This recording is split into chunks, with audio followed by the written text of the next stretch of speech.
ব্যক্তি আমাদের সামনে আসছেন, অর্ধ হয়ে আছি সেই প্রত্যেকটা দিনের অভিজ্ঞতা। আমাদের সুখে দুঃখে থাকেন, আমাদের খোঁজ খবর রাখেন, তাইলে আমরা একটু মানসিক শান্তি পাই।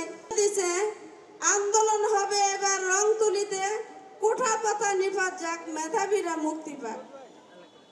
ঢাকাতে শহীদ নাইমা সুলতানা এবং আমাদের চাঁদপুরে একমাত্র নারী শহীদ নাইমা সুলতানা।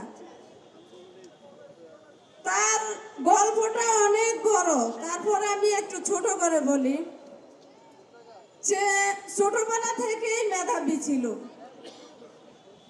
প্লে থেকে সে এই পর্যন্ত এসএসসি পর্যন্ত রুল 1 চালিয়েছে মেধা তালিকায়। তার এতটা মেধাবী ছিল। তার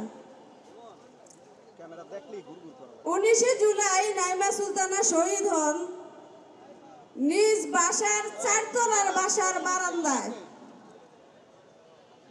পুলিশ যখন হাউস বিল্ডিং এর এদিক থেকে উত্তরা আধুনিক মেডিকেল কলেজের সামনে থেকে গুলি করতে করতে আসে। ক্ষমা করবেন, এই জন্য কথাগুলো হয়তো গুছিয়ে বলতে পারবো না। এই বাংলাদেশের এই কঠিন ইতিহাসের আমরা যারা সাক্ষী, আমরা যারা রাজপথের নেপথ্যে সামনে পেছনে বিভিন্নভাবে এই যাত্রার অংশীদার, আমাদের কাছে স্মৃতিগুলো এত তাজা, এত অসংখ্য। সময়টা হয়তো 36 দিন হতে পারে, তার পেছনে এবং সামনে হাজারো স্মৃতি, হাজারো না বলা কথা। সেই জন্য যখন হঠাৎ করে কিছু স্মৃতির আমাদেরকে বলা হয় স্মৃতিচারণ করতে, আমরা খেই হারাই।